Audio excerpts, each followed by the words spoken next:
يا مساء الفل. اخر فيديو نزلته وهو المنتج الجميل ده.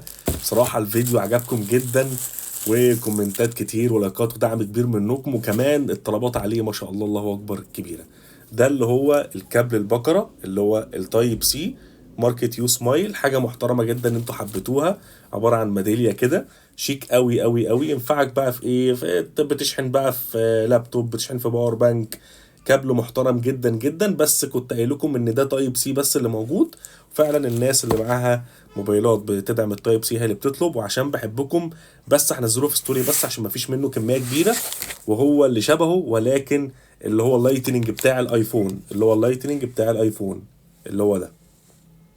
تمام. تعال نفتحها سريعا كده.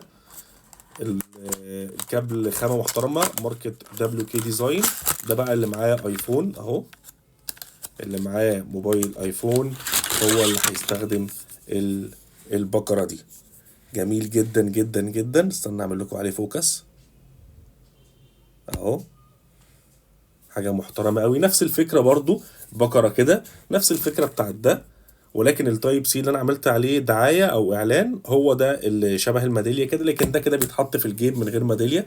بس حاجة محترمة. ده دي اليو اس بي، تحط بقى في راس الشاحن، في لابتوب، في باور بانك. ودي الايفون بتاعتك اللي انت هتحطها في الموبايل.